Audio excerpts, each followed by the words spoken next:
Hey there, I'm Lee Ullman here with some big news from the National Young Farmers Coalition. We're partnering with Heritage Radio Network on a special season of The Farm Report.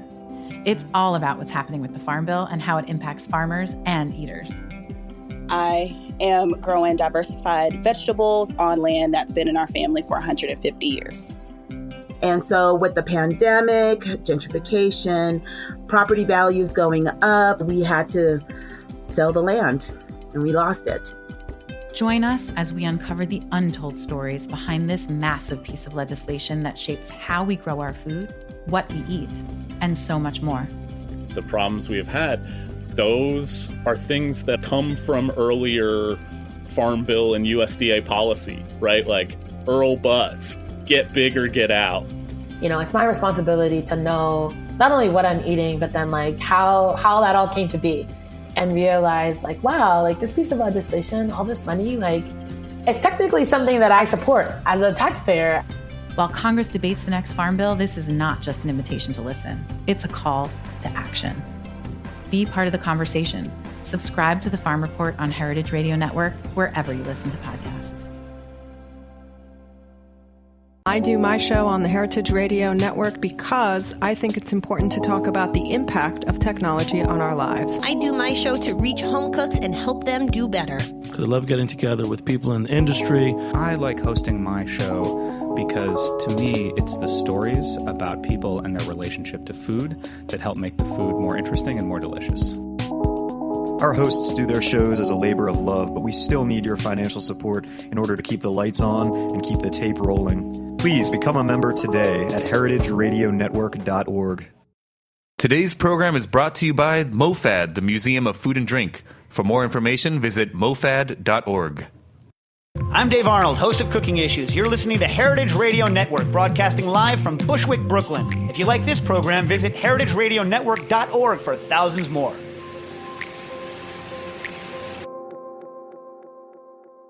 We talk about food. Talk about music with musical dudes.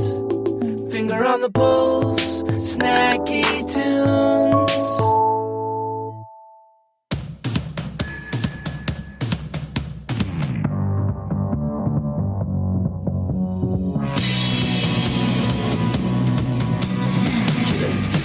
Don't be scared of the Black Cat Ballet. The way to cut out the light, tonight's your test drive. It don't matter what I do, this big sass fits you. It hurts at the start, and if the ending hits its cue, this tragedy looms, it looms. And you know it's wrong, so turn off your radar. Right within your heart,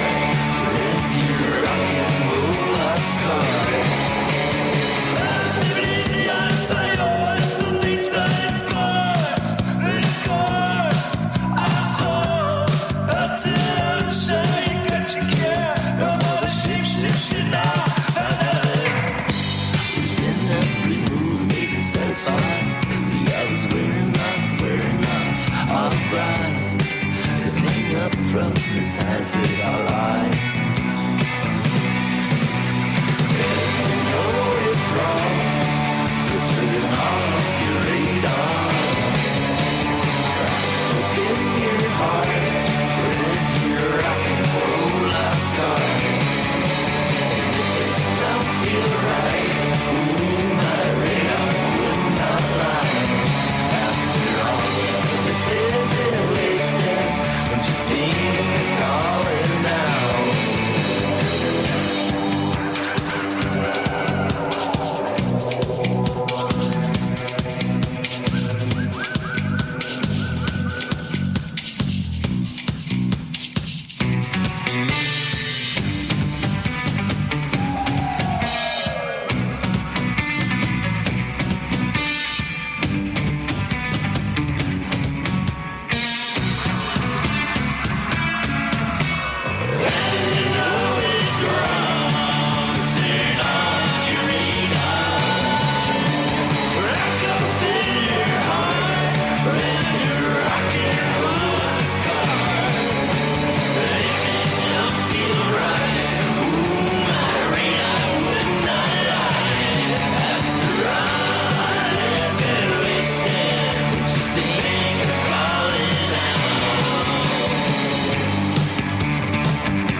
Snacky Tunes. I am one half your host, Greg Bresnitz, sitting on Kingsland Road in London.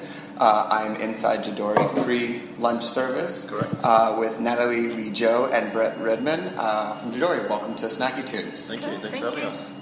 So, how did you start? Where did you two come from? It's a long question. Yeah. We started talking about the restaurant itself a few years ago. Natalie's always had a dream, I guess, of opening her own place. Yeah. And we've also been friends for longer than I care to remember. So, we were just, I guess, at the start of it was a more casual conversation. Mm-hmm. I don't think anyone really took it seriously that it was ever going to happen. Was it like over beers? Was it over wine? Was it like kind of like 4 a.m. at parties? Not 4 a.m., but it's always after a couple of drinks. Yeah. And the courage comes up a little bit. So I think Brett had just been travelling from memory, and I think you'd just come back and said, "Nah, I've got a really good idea for you. Let's do yakitori in London." Where were you travelling to? I can't remember. I think you. It wasn't Asia. It wasn't Asia. I think you were coming back from Australia or New York. Or there was just like a really great picture in an in-flight magazine of a yakitori bar. I think it was in Osaka, and it was like 6 people sitting around this really rustic, crazy wooden bar that looked quite chaotic, and people were, the picture was of like half-eaten chicken and half-drunk beers, and I don't know, they looked hot and sweaty. Yeah. They looked like fun at the same time. You're like, I want that. Yeah, exactly. Yeah, it was just like, that's, we've talked about lots of different restaurant ideas, and that scene and that vision was kind of what started making sense, really. In the background was the guy cooking on the charcoal grill, and I was like, oh, this is actually something that I do already, but in a different kind of format, I guess. And your background is really good, Elliot, and how was it kind of taking some of those, this is for people who can't see, it's a little bit more of a simpler setup. How is it taking from like a larger kitchen, that thing, like what do you take from there and bring to here? Yeah, well, the 2 key things were the style of cooking. So the Richmond and Elliot's, all the menus are built around, the kitchen's having a wood-fired grill. Wood-fired grills can be 100,000 pounds, multi-mechanical, custom-made objects, or it can be a tin box, in the park, basically. So I was trying to think outside of the fact that within the space we wouldn't be able to have these gigantic grills, but when I started looking into yakitori, you see they're quite small, quite concise and condensed little units. And then, you start thinking a little bit more about it, and it's like, what is yakitori stand for? It's just about how well can you cook a piece of chicken. And then, most of the philosophy behind the other restaurants is how well can you cook a pork chop or a steak or a nice piece of fish. We don't over-embellish any of the dishes. The plating's quite simple. There's no complicated sauces or platings as well. So all that thought process actually is exactly the same as yakitori. It's like you need to buy a really great quality product. You need to cook it really well. So the complexity of it is actually the attention to detail and the simplicity of that. How many times would you say that you'd have to cook like the same piece of chicken? No. How many times? So it's like spinach tortilla, right? Like you can make it really, like first time you can kind of get there, but it's going to take like 300 times to really kind of get the essence. So the first time we practiced it properly on the grill, we burnt all the chicken and didn't actually get to eat any of it. And also, Brett forgot to do the absolute basics of cooking yakitori. He forgot to soak the skewers as well. So I think all of that. All the skewers, all the chicken, and the skewers, all the fat rendered, all the coal blew up, all the chicken caught on fire, the skewers caught on fire, and then all the skewers kind of melted inside the grill. And every single piece of chicken that we bought got burnt in about 25 minutes, so we packed up and went home. Okay, all right, good day. Well, was that like a long night just kind of staring into the void? I went home. I don't think we could look at each other at that point, so I was like, I'm sorry, that didn't go to plan. Do you think that's where like the 15 years of friendship kind of helped navigate the situation? Definitely. you just, I just kept saying, look, trust me, I'll figure this out. It might take a couple of more times, but we'll get there. This is not the most difficult thing I've ever done. So we'll get there in the end. Trust me. So like, what kind of like iteration do you feel that you finally like it kind of began to see like okay, this is how we want to do it? I mean, you're essentially cooking the same limited number of items day after day after day. I think for me it was the first time I cooked the chicken wing correctly. It was that was the moment. It was like the skin was crispy, the seasoning was correct, it was smoky, but the meat was really soft and falling apart off the bone. It did take about 35 minutes to do it, and I was obviously thinking people aren't going to wait 35 minutes for a chicken wing, but I need to work on that part of it. And then when you nail something so simple as that, but you can also appreciate it and you get excited by it, then you start thinking, I could do this more than once. Yeah. And then your background is advertising. Yeah. So, it is. how did you make the jump, or what kind of skills kind of transferred over from ad? I mean, the space is beautiful for people who cannot see it. The design is great. Like the tables are awesome. The stools are great. Like, did that come from advertising, attention to detail, or kind of like what did you bring with you? Yeah, I guess so. Like, the design. I guess I was really on top of the branding. That definitely all helps, and I think a big part of us getting here, like as Brett said, we'd been talking about it for years, but actually finding the right site, getting in front of the people that actually control the sites was a big part of it. So it was like little things I didn't realise would actually help me. So even me being able to put a presentation together about what the concept of Jidori is and actually selling the concept, I didn't realise actually that was a big skill that I managed to bring over from working in advertising. But yeah, definitely the design and branding, its menus, all that sort of stuff is exactly what I think. Because I did strategy in advertising, but I also did creative as well. So I guess that definitely naturally came over with opening a restaurant. And this is American-based show, but we've heard from some of our interviews like opening your kind of first spot is really difficult here, or even just finding the landlord is really difficult. Not to say that it's not hard in New York, but like there's windows and signs and things, signs and windows. Is it a lot more difficult here to get someone to take a chance, or what have you found in your experience? Yeah, it's so competitive, there's so many small independent operators in the last 2 or 3 years that have blown up into multiple site small independent operators. So they're people are, I guess, growing quite aggressively as well. And the main issue is that there's a massive kind of planning law in place which kind of stops or limits the amount of restaurant sites that can be created. So there's pretty much a block now on new restaurant sites. So what's the reasoning behind that? Especially on high streets, they want to protect the high street, so they don't want every, suburban or kind of regional high street to turn into bars, clubs, nightclubs, restaurants. They want that daytime trade as well, so therefore they have to keep retail shops, and that's like an A1 use versus restaurants, or an A3 use. So they're basically banned or limited the amount of new A3 sites that can go out there, which means, as the supply goes up and the demand dwindles, the price of getting those sites is just going through the roof. Yeah. It's crazy. Interesting. And so, once you kind of opened this place, what was final convincing that you said the piece you put together that were all right, this is going to make sense for this area? For the landlords, I think it was okay. Actually, it was probably Brett's cooking that kind of won them over. Did you have to cook for them? Yeah, we did. It was there it is. That's the bracket right there. They're like, I think we're going to need one more chicken wing. Did they take leftovers? I can't remember. Yeah, we sat them down. They took leftovers.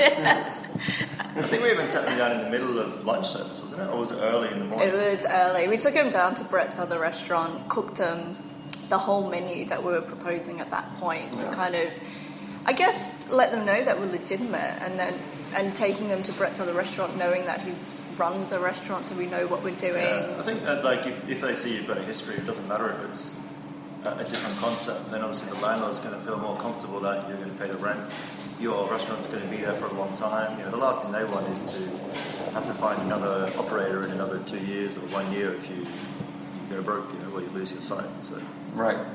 But it was also councils, the local residents, all those parties had to. Did you have to cook for all of them too? Yeah. Oh, really? No. Did you really? Street party. I think just like tin trays and just like chicken feed and giblets and. I think council did even suggest to us to cook for the residents, but we just didn't know how that was going to be possible. Yeah. It was, but yeah, they did suggest, like, why don't you invite all the residents who were against another restaurant in the area?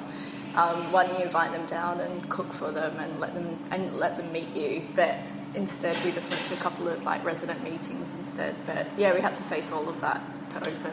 So in the opening, how much research has gone into it, like trips to Japan or to other like yakitori izakayas, and like how did you put that together? I mean, how did you make the really tough decision to eat as much yakitori as possible? That was the fun part of the process. Yeah, definitely trips to Japan, like quite a few trips to Japan to kind of like visit all the places, like doing everything from all the places like near the stations, near Shibuya, Shinjuku Station, Kisali, all the way up to the Michelin star yakitori restaurants in Japan.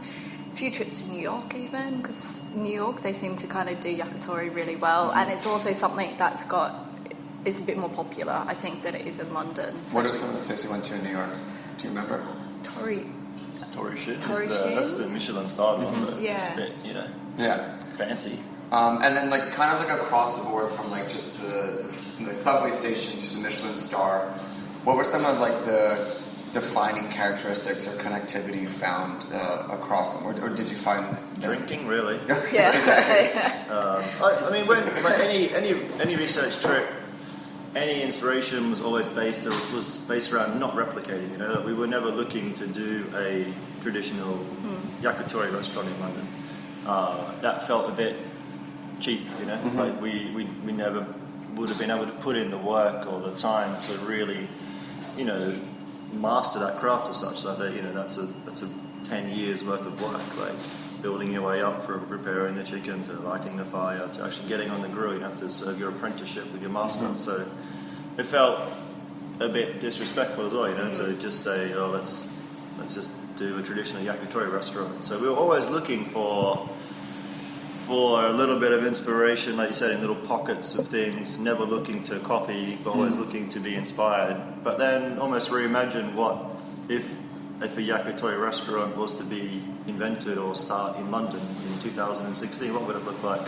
What would it feel like? How would it be different from a traditional izakaya?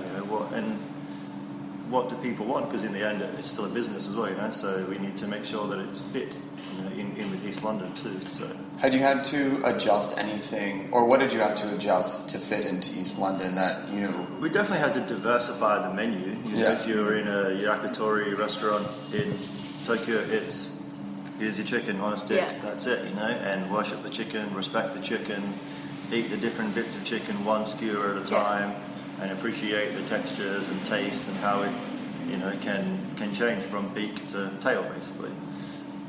We couldn't do that, because that's, I guess if we only had those 10 bar seats and we had a yakitori master on the bar, you could get away with it, but that was never going to be our business model, So we had to bring in like some more dishes. So the menu, I guess, is split between small plate kind of snacky things and the yakitori. The small plates have a lot more vegetables, a lot more seafood as well. And I don't know, I guess that's been the main menu thing that's different from here to there. It's always in the back of your mind to, one day open a little hole in the wall, purely focused yakitori restaurant, but whether or not that's a realistic dream. That's the dream down the road. Well, I think once you get the rest of it sorted and you want to have a little hobby shop, that might be something you do. But. Okay, we're going to take a quick musical break, and then we'll be back. We're going to talk about sourcing and women in restaurants. We'll be right back on Snacky Tunes.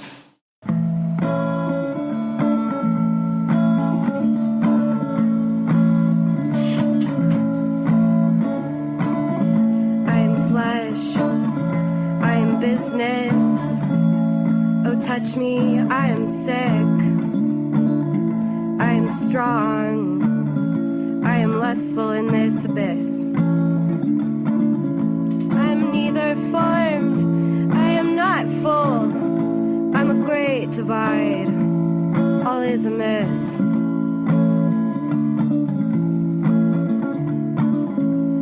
So kiss me, baby, while I'm wild and free.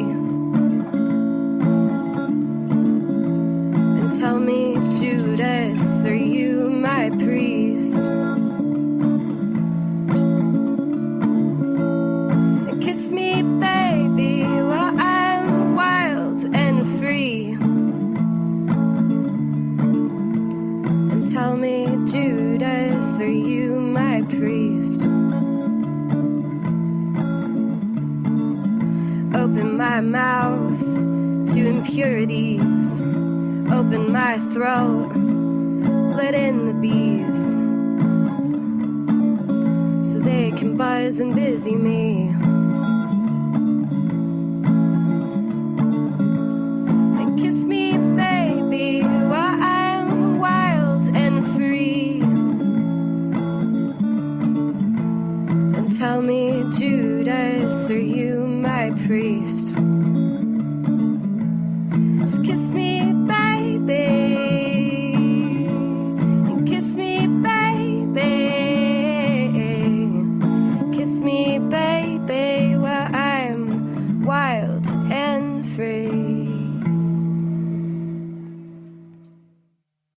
So obviously sourcing becomes really important when you're serving, a limited, specialized menu. But the thing that kind of grabbed me first was your grill. Which is the backbone of everything, I think. Yeah. Maybe if not as important as the chicken. So I'm kind of curious how you found it and then how you went through the process of selecting it and the brand that you went with. I don't know, I was like traveling around Tokyo and I stumbled upon them actually. Like I was going along Kappabashi, which is the area where all restaurants go and get all their equipment. And I was kind of like calling Brett saying, oh, the grills are about this much. Like actually, before I got to Kama'asa, where we actually bought our grill from, they're incredibly cheap yakitori grills. And I was calling Brett, I was describing them, sending photos, and he was saying, look, that just sounds like something we can make here, don't worry about it. And then just like by the end of the day, I was like at the end of Kappabashi, and then I met these guys, Kama'asa. And I was just like, firstly, what stood out was, I guess their grills were so much more expensive than everything else I'd seen so far. They must be good. Yeah, exactly. That's obviously the answer. No, they one twice the price. Take not that they're taking advantage of a tourist, but it's like it's definitely. Yeah, get two while you're there. So I kind of just started speaking to them, and they were just like really warm, really lovely. Spoke to them for ages. I was in that store. We've actually since contacted them to kind of like potentially buy a second one, and I think everyone in that store knows me now. But yeah, it was just getting a better understanding. Were you the first person from London to go and to show up there, do you feel, or? Maybe. I know a couple of restaurants in Paris have their grills, and then very much in Tokyo, I'm assuming in the States as well, but there wasn't anyone in London that they spoke to me about, because I was kind of I was interested who actually is using their grills. And so I kind of just spoke to them a bit more about why their grills were kind of that much more expensive. They explained the materials that they used. And then again, I called Brett and explained it all to him, and he was like, "Yeah, this sounds like the one. This sounds." Do you remember some of the defining characteristics? Yeah, it was more about how they described the bricks or the concrete that kind of like forms the shell of the grill. So the way that they were talking about the airflow as well, and the little it's got these 3 little doors on it that create air that you can block off and open up to get the fire burning hotter or cooler. And then the main thing is that with the grill, because it's so skinny, you have to be able to not only burn the charcoal for the heat, but the grill has to be able to hold on to the heat to get that refractory heat going to cook the chicken through. So you don't have 35-minute exactly. chicken legs. Yeah. Because once the charcoal's lit, the bricks that are on either side of the charcoal, they need to get really hot, and they need to stay hot, because when you're cooking the chicken, you actually, our chicken in particular is a really fatty chicken between the skin and the meat. There's loads of pockets of fat. So as that fat cooks and renders out, if it hits the charcoal, it will flare up. And when the grillers are so small, there's nowhere for the flare to go except for straight onto the chicken. So what you're doing is actually getting the grill really hot, but kind of indirectly cooking the chicken over the hot parts of the grill, but without the charcoal underneath it. Because in Japan, for example, they use binchotan, which is a completely different type of charcoal, reacts differently to the charcoal we have here. Gets really, really, really hot, but actually doesn't really smoke either. Like it's white hot as opposed to like kind of red hot. So they can use this charcoal to get their grills super hot and then move the charcoal away and cook it.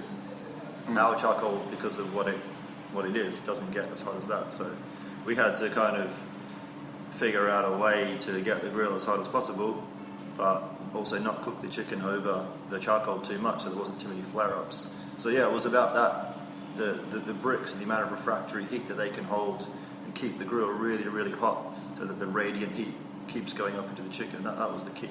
And the way that they described it was it hit all the chef notes. Yeah, it wasn't some lines or whatever.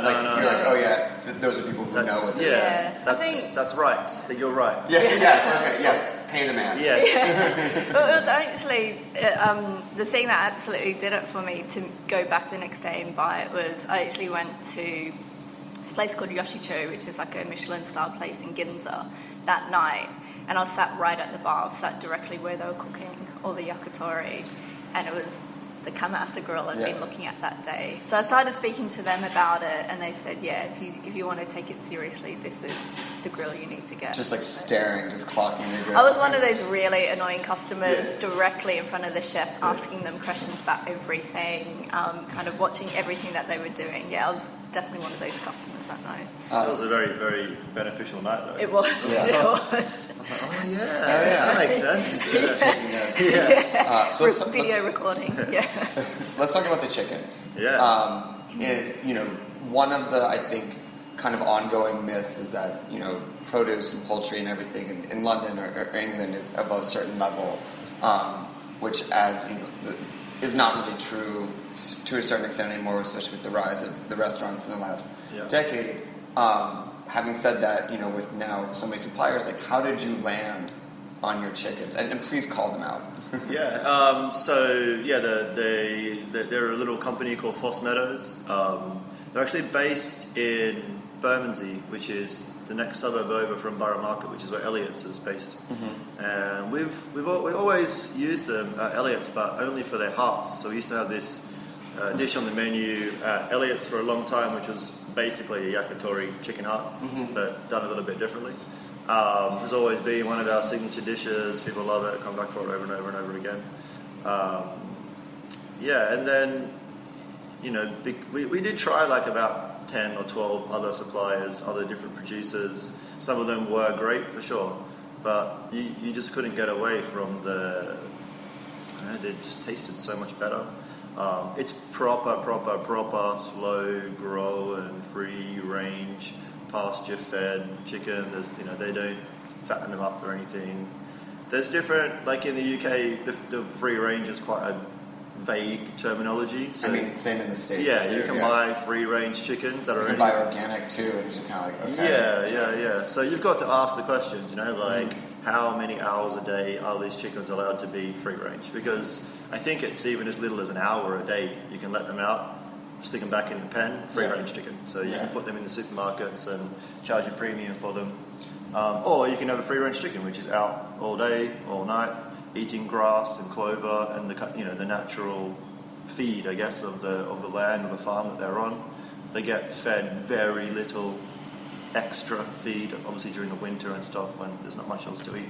They have to, add into the food supply.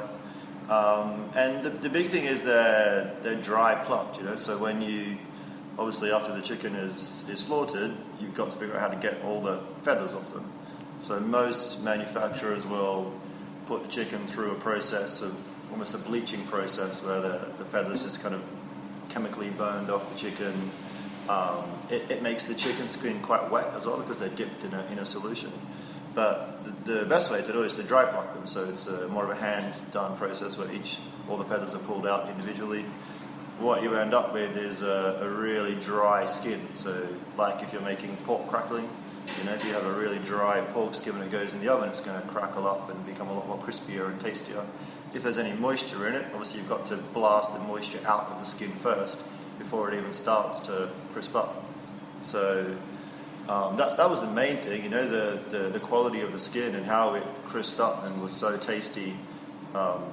Definitely was the first thing that brought us over. And then the fat content. You look at pictures of Jidori chickens in Japan and you watch them as they're cooking them, they're almost like wild game birds. There's these big strips of fat between the skin and the meat that I would normally only associate with pheasants or partridges, like in the midst of the season when they've had a lot of food and they're getting really fatty and plump. And these birds had almost like an extra layer of fat in between the skin and the meat. And that's the taste, as that melts and renders down and the skin crisps up and it bastes the meat at the same time. Those things combined together were what made us choose it. I mean, no more questions on that. That's like a perfect answer. So one of the things that has been kind of on the rise in the States that I wanted to ask you about was women in restaurants and kind of women restaurateurs. There was the infamous Time cover where it was like all male chefs, and in response, there's been Cherry Bomb Magazine, who are past guests on this, and also the Jubilee Fest. But it'd be great to kind of hear, what the current temperatures of women restaurants in London and kind of how that is being talked about, or what the current state of affairs are. Yeah, I don't know. I haven't really. I think since we've opened, obviously, me getting out of Jidori is quite hard. So I actually haven't had the time to kind of meet many other women restaurateurs. But I'd say probably,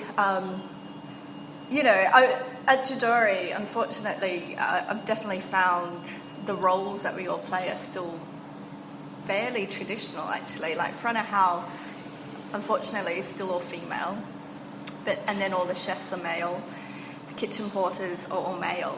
And I would love to shake that up a bit more, but to be honest, I don't think we've had a single female chef CV come through our door, and we've only had, I'd say, ever a couple of male kind of CVs for front of house positions. So we would love to switch that around, but it hasn't really happened yet. And then just in terms of, I do know other women working in hospitality, but I don't know, I think there definitely needs to be kind of more room for, I guess, women to kind of grow in this space. It's good, like it's definitely like, actually any other owners that I've met who are women, you definitely have this bond immediately. And it's a really great community actually, but I think there definitely still needs to be a few more in here. And do you feel that it's just like, it is just so traditional, like the history is just so long that people don't imagine it in that way? And same would go to you for the chef I think the difference is that like there's women in hospitality, obviously, and then there's women who are restaurateurs and owners, and then the third category is there's women who are chefs. So the women who are chefs thing is definitely seems to be like gaining momentum, and there's a lot more like progressive interest in restaurateurs to promote women into business as well. So I know even the guys that run what do they call, like Chris Corbin and King, they have started a program where they're actively offering day work to promote women who have had children and who have families, to get them back into work as well, because there's such a shortage of chefs, full stop. Across all the restaurants now, you never expect to find a chef who's ready to step in. You're always thinking, does he have the potential to become a great chef? And then you're always training them for a month to try and bring them up. So definitely people are like actively trying to promote women chefs back into work as well, because often you get started, you might spend 5, 6, 7 years in the industry, and then perhaps family life steps in and takes you away from it. But then what do you do when you want to get back into work, but you've got children as well? So, but yeah, I mean, women who are restaurateurs, like Tonkotsu is like doing obviously amazingly well. The Oaxaca, Marito. What's Angela Hartnett's place called? All the Cafe Moranos. So yeah, I think definitely, and 100% it should continue as well. So one last question before we go: what is the most underrated part of the chicken that you can't convince people to eat on the regular? Parson's nose. Yeah, we can't convince them to eat the chicken bum, but we try. How do you prepare it? Take away all the nasty bits and leave the good bit behind. Okay. It's definitely it's the thing on the menu that everyone asks, what is that? What is the Parson's nose? And so we always have to explain it is the chicken's bum. And then you'll just see the reactions immediately. People will just like absolutely turn their nose at it and just like stop you right there and then. But it's absolutely delicious. Like, I know growing up, I'm one of 6 kids, and we all used to fight over that Parson's nose and the roast chicken. It's the tasty bit off the roast chicken, Okay. It's very fatty. There's a lot. It's of just skin. a little like kind of tip on the back.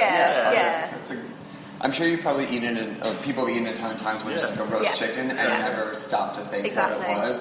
But when you explain it, well, I know that you're gonna have extras here when we come back. Well, I want to thank you for making time before service. Where can people find you? Where can they follow you on social media? All the advertisers, please tell all. So we're based at 89 Kingsland High Street, which is in East London, Dalston. So we are on the High Street, so it's quite a busy spot. And we can be followed on all social media, so Instagram, Facebook, Twitter, at Jidori UK. Great. Well, thanks for having me. We're going to take a quick musical break, and we'll be back with the latter part of Snacky Tunes. When she was 45, they gave her 40 years to die. But why, oh why, oh why, he pulled his heart away and said his last goodbye. Too soon to die. We're 85.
There are over 50,000 Chinese American restaurants in the U.S. That's more than 3 times the number of McDonald's.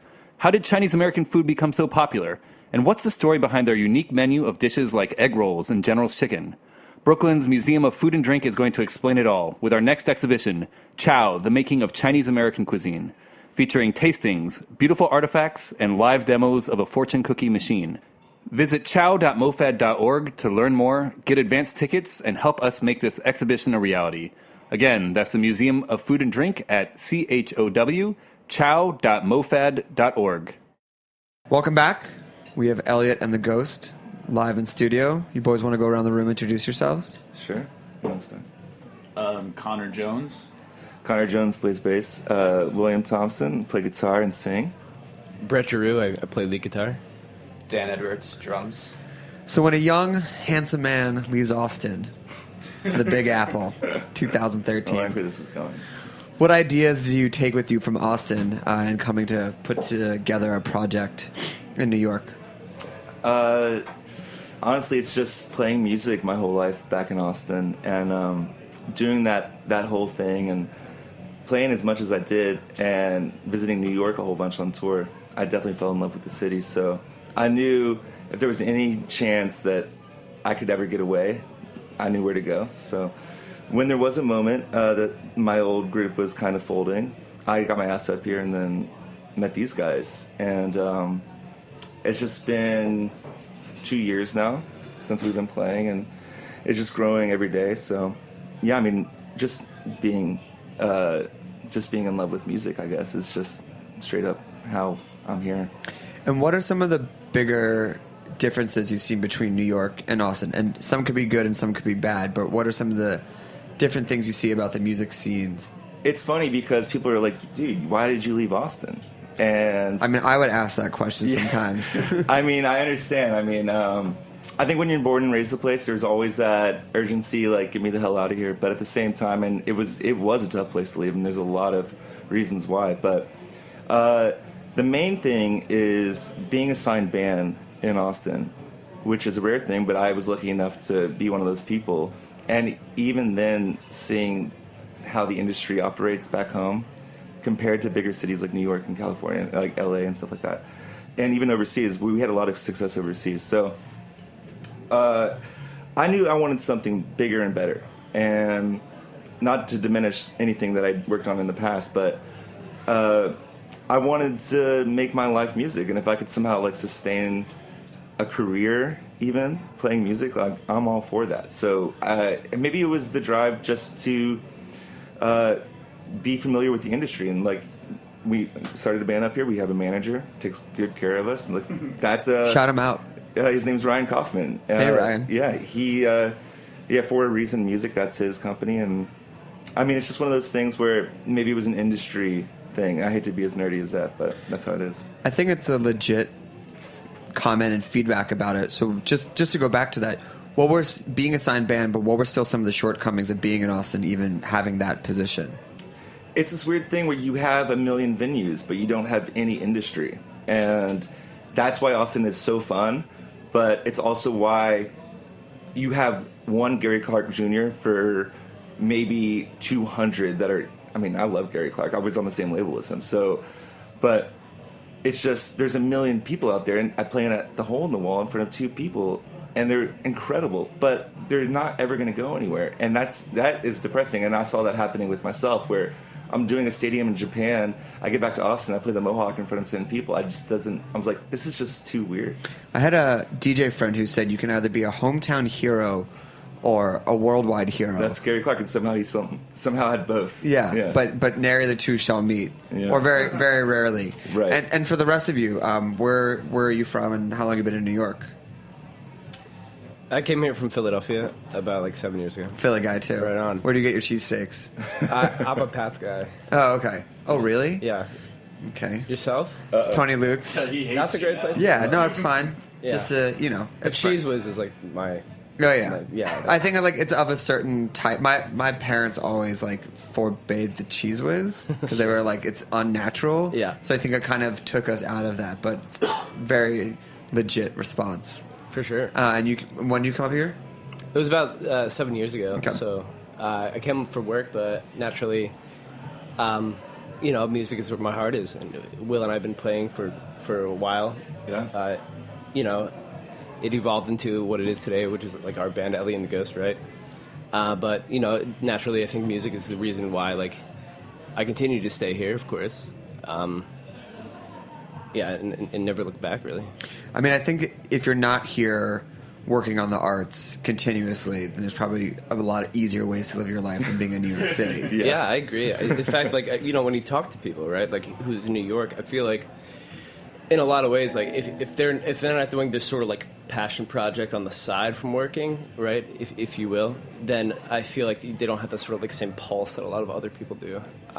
I had neighbors that, as best as I could tell, they just stayed at home and watched TV after working on the weekends. And I could not fathom what jobs they had and how much they were paying to stay home and watch TV in New York City. I kind of assumed they could probably just do that anywhere. Yeah. And it wasn't even that great in apartments. And I just could never wrap my head around being, why are you still here if you're not out and exploring the city and being creative? Or that's so funny you say that, man. I think about that all the time. It's like, I don't know, because sorry to interrupt, but it's that whole like creative drive that I know a lot of our friends, like-minded people, come up here for.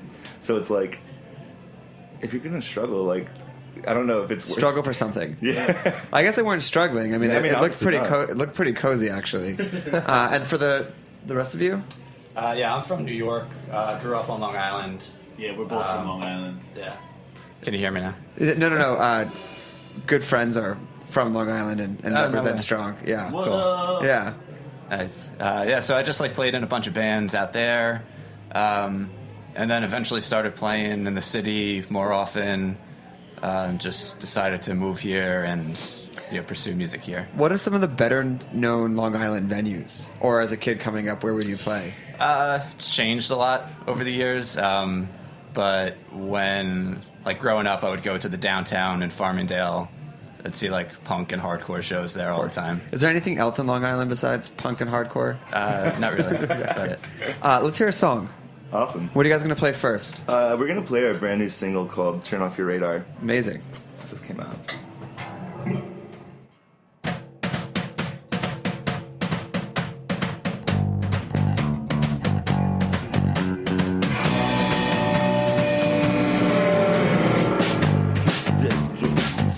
The black cat ballet away, but out the line, and that's yours a strive. Don't matter what I do, but that's got you, and that's the start.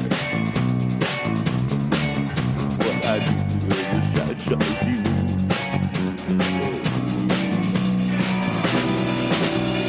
Oh, you know it's wrong.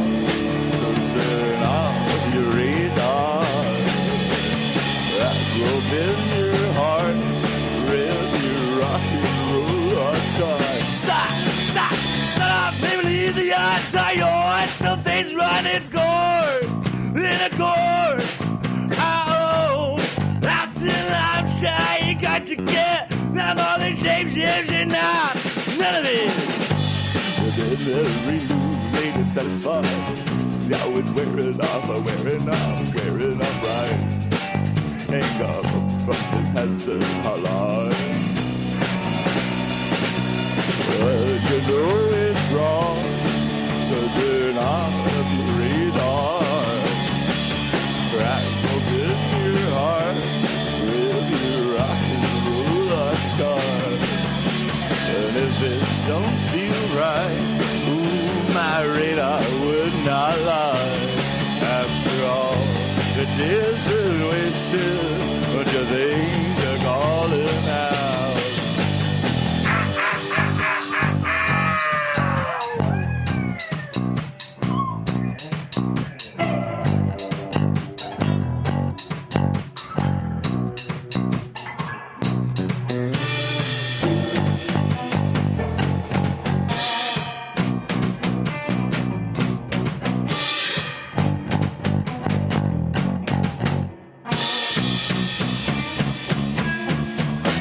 And you know it's wrong. Turn off your radar.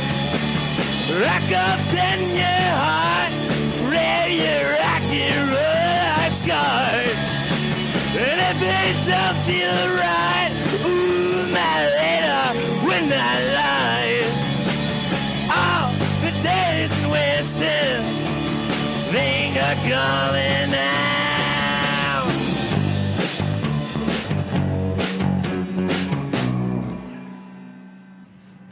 Coming to New York, you kind of start to put the pieces together. I know that your first EP was recorded in a living room. Yeah. How did that come about? Honestly, I guess that was kind of a hybrid situation where, I mean, how do you want to talk about that, Brett? Yeah, it really comes down to like budgeting, right?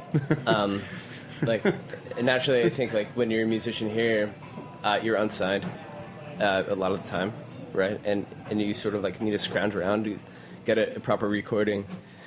We were lucky enough to actually have engineer friends, and I think that's sort of like the basis of how we do a lot of our art, right? We collaborate with friends, and we were able to sort of get our footing that way, and we recorded our tracks like in a basement and basements. We did it in like a girlfriend's living room. Right. We did it in our rehearsal studio, and but we were smart enough, having had musical experience in the past, to like know that like if you want to actually make a decent recording, drums and the rhythm aspect does need to be like carefully placed. So we'll scrounge up money. I sold like childhood toys like that I found out became like relics. So like we would go into the studio and to record drums and stuff like that. What toys did you sell? Dragon Ball Z action figures. Was it hard to part with that Goku? It's so hard. Yeah. I did something. I leased my place for like a month and stayed with my girlfriend just in order to get some money for the recording. Yeah. I mean, beg, borrow, steal, right? Yeah, I mean anything, and it's funny that EP is no longer even available. But it was. I mean, what happened to it? I think we ended up signing with industry, and we wanted to, like. Connor joined the band last. Connor wasn't on that recording, and there was maybe this like rebirth once the band kind of included my guy right here, and then there was just this kind of like thing with when we were signing with management and all that stuff, where maybe we should start fresh. So that's what we're doing right now. We're doing a series of singles right now. Yeah, what is the single series? Yeah, this is kind of something we created. Just finished it.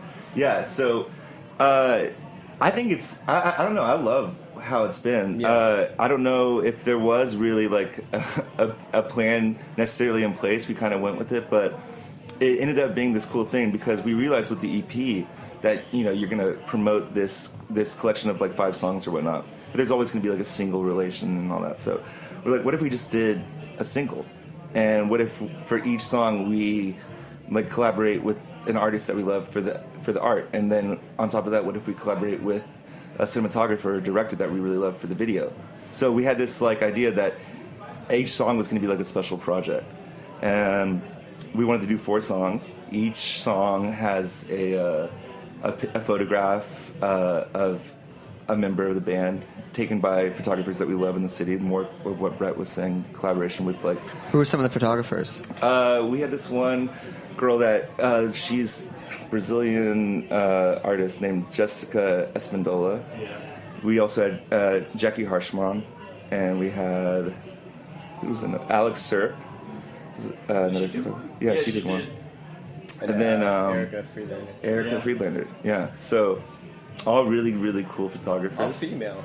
Yeah. And then the video, and then the video people. Big shout out to like Craig Callison, who's been like he's been an important part of our band's life for sure. Yep. And we just finished our last video with the Turn Off Your Radar. We just played that. That's our last single, just came out. So the project is almost near completion. The video is going to be out soon, and we worked with Anton William Blake on that video, and really excited about that. And Matt Marriott did the Peach video. A lot of fun. Yeah. And for this, each of them, are they all tied together, or do you start afresh with? We start fresh. It's amazing. Yeah. And do you give them any type of guidance outside of the music, or is it collaborative, or how do you work together with these outside artists? Well, first of all, I don't think that they would like collaborate with us if they didn't like the song even. But Yeah, it's more of seeing their previous work, what they had worked on, and wanting to really seek them out and see if they'd be interested in working with us. And we've been fortunate enough to like create those bonds. At the same time, it's just like a grassroots thing where it's like, none of these guys are P.T. Anderson dudes like yet, but I would think that each person we've collaborated with is going to reach that status. They're really talented people, and but it's like what helps us helps them. So it's all about that game. And how have you seen the response from this versus the EP you put out or your past musical projects? How has the reception been to the single series? It's just bigger and better each single. Like, I think people were like kind of confused, like, so the EP is gone, but you have one song out, and then after the second song, they're like, oh, I see what's going on. Mm-hmm. And by the third song, that was like a total understanding, and now this last one came out. So it's picked up like in a great way. So from confusion to understanding to acceptance to anticipation. Yeah, Rihanna totally inspired me. She's just like, I don't need to put out a record, I can just do singles. And I was like, that's like the old style, the way that they used to release music in the 50s. Properly. Yeah, it's like a single, and that's easy to promote, and you can attach so much content into one song. So for the way that we are in a band right now, it's like we don't have a $50K budget to go into a studio just right this second. So instead, it just makes sense to a song at a time, and you have so much you can do with one track as far as content. So we figured that out and are just kind of going with it. That's great. Can we hear another song? For sure. What are you guys going to play for us? It's going to play another single in our series called Bad Enough. Great. Live on Snacky Tunes.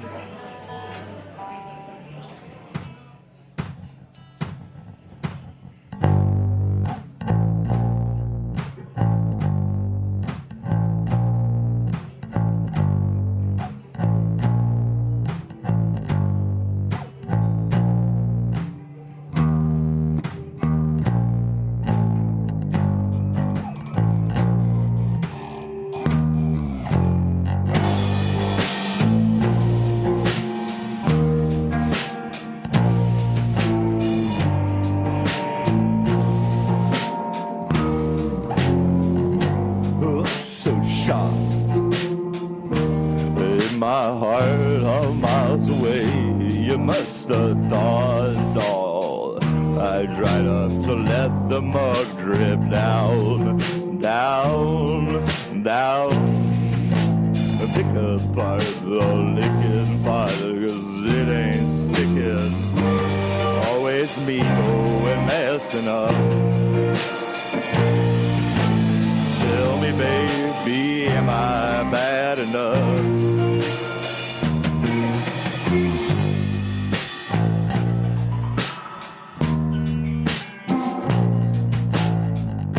Strangest thing, you're still mine, I'm still stalling after all this mad dog dancing. Yo, mine, oh mine. Savage lights like crawling in the dark and bombed out black hole. Always me going messing up.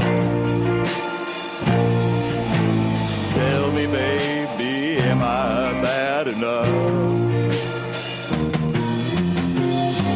I hate to break your heart, honey, that's the hardest part. What a stun-gun tragedy. I hate to say I told you so. I spy the flame down at the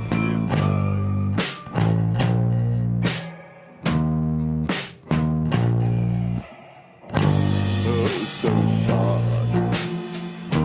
In my heart, a miles away, you must have thought all. I tried to let the mud drip down, down, down. Pick apart the licky pie, 'cause it ain't sticking. Always me going messing up.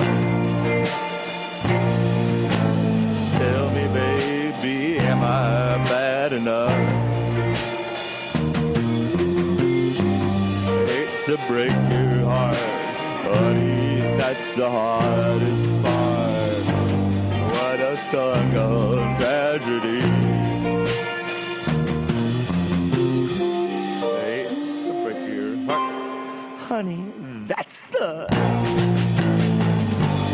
What a stung tragedy.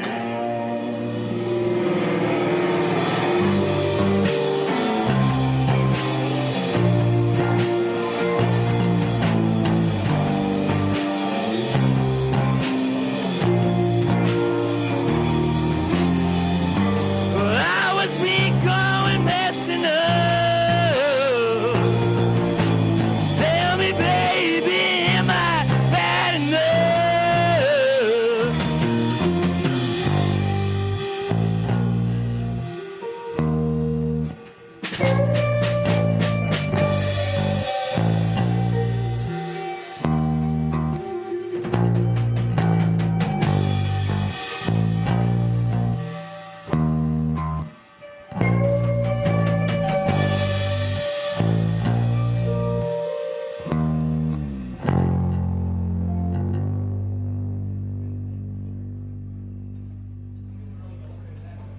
So most bands don't wipe their own musical histories and get rid of their earlier EPs, and I feel like it's even harder now in modern times. So now that you do have a chance to reset, since all four of you are together, what are some of the 2.0 versions that you're going to be working on or would like to try to work towards? You want to? Someone else can take that question. That's a hard question. I wasn't there in the beginning, so I can't. I would say, like, honestly, it's like, in a way, it is a good thing. We've learned a lot from all of us having been in previous musical groups and then being in this band and kind of learning from all the mistakes you'll make that you just, I mean, how do you even say that? Like, you know what I think is actually, so like every band in a sense like has some sort of like evolution, right? And the way that we sort of went through it was transformative, not just because new members of the band, but also like the way we write music, right? So it's the epitome of really collaboration within the band. So everyone, even in our contracts, everything is even. So like all songwriting is 25%, right? And then also like, you know, Will and I were playing a lot of music together, and we were sort of like looking for the sound, right? We call it Brooklyn rock and roll, which we love. And I think that after we sort of like found our stride with like the whole rock and roll concept, we looked at each other and we were just like, yeah, this is it. Like, we're a rock and roll band, right? Yeah. What was the other option? Well, he was experimenting with like folk music, and we at one point there was like 7 people in the band. We had a violinist, we had someone playing keys, and we took a step back and we really like thought to ourselves like, is this what we want to do? And when we all met, we decided the consensus was really like, you know, we're going to pursue rock and roll music, and that's where we are now. Right. That's what I brought to the table. A heavy hand of Brooklyn rock and roll. Yeah, that's what they needed. So what's coming up for the rest of the fall into early next year? Hopefully releasing the last music video, and then I think we have an idea to do a couple releases with cover songs, and then just keeping writing, keeping recording, and then hopefully going in the studio and doing our first real album.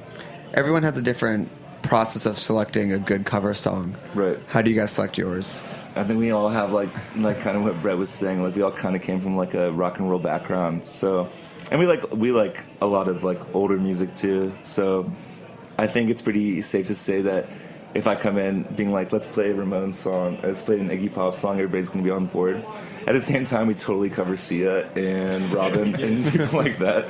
But if we were going to release anything, I think it'd be more of like our like kind of punk and rock influences. And are you more deep cut or more well known? More deep cut, I think. But at the same time, like, I mean, for example, I think we're going to maybe aim to release Search and Destroy by the Stooges, and at the same time, Oh, I Love Her So by the Ramones would be great. Mm-hmm. But that's like, you know, that's not like a heavily circulated single for them or anything like that. Right. I mean, it has to speak to your own ethos, but also not be something that you're just another one in the ever-expanding canon of covers. Yeah, and we're not gonna like highly produce those songs. Like, I think it's better if we just like we team up with like some person that can kind of just like understand that we just want to have it just all live, and we actually recorded one already that's just all live and the energy's in it, you know. That's amazing. Yeah. We want to make sure that we have time for one more song, so where can people find you, watch your videos, check out... Oh, and you have a show coming up at Sunnyvale. Yeah. Where are you playing? Yeah, it's going to be Sunnyvale in November 4th, I believe. We're opening... I think we're headlining that show with Walker Lukens. He's a cool, like kind of southern rock guy from Texas, actually. But, yeah, I mean, we were always... And I guess, like, the other answer to the question is we're going to, like, play a lot more shows, too, hopefully. Awesome. Yeah. And you're going to get married? Yeah. Well, he's getting married. Oh, and you... Oh, And me, yeah. Oh, amazing. Yeah. Congratulations to both of you. Thank you. Well, we thank everyone for listening. If you enjoyed this show, please go back and check out our archives. Everything is podcasted. If you like this one, I believe the episode with Karl Marx from Boston would also be quite excellent. And if you feel so inclined, please leave us a review. We would greatly appreciate it. Thanks for tuning in. We'll be back next week with another episode of Snacky Tunes. What is the name of the song you're going to take us out with? This one's called Peach. Peach. Oh, and big shout out to Peter Gaston for putting us together. Yes, Thanks, Peter Gaston. Thanks. Woo! He's the man. All right, Elliot the Ghost with Peach.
Funny, you're just as sick as me.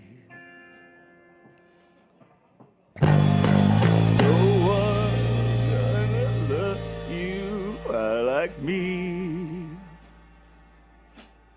So stick around me and go crazy. Take this outrageousness. Love everything. It's Stone Cold Kismet. Hearts on the rocks. Yeah, we yearn for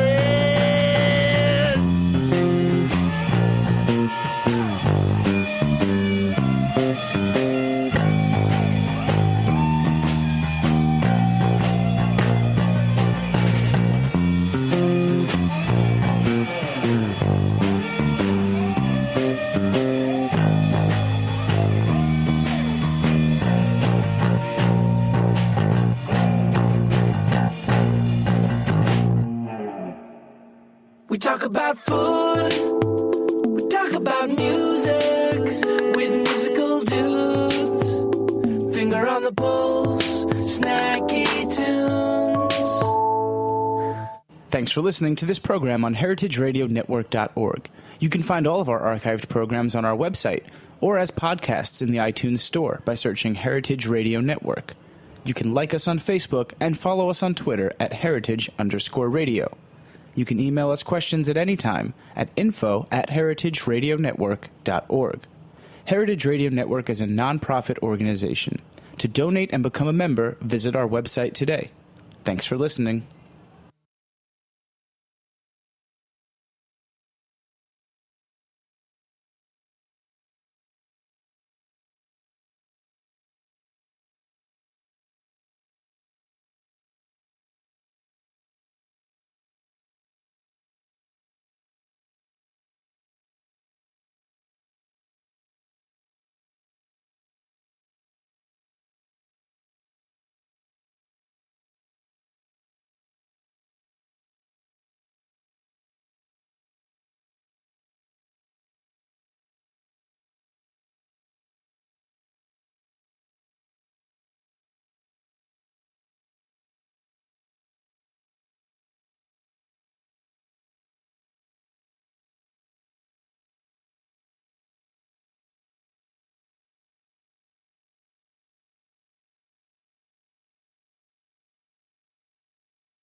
We talk about food, we talk about music, with musical dudes. Finger on the pulse, snacky tunes. Thanks for listening to this program on heritageradionetwork.org. You can find all of our archived programs on our website or as podcasts in the iTunes Store by searching Heritage Radio Network. You can like us on Facebook and follow us on Twitter at @heritage_radio. You can email us questions at any time at info@heritageradionetwork.org. Heritage Radio Network is a nonprofit organization. To donate and become a member, visit our website today. Thanks for listening.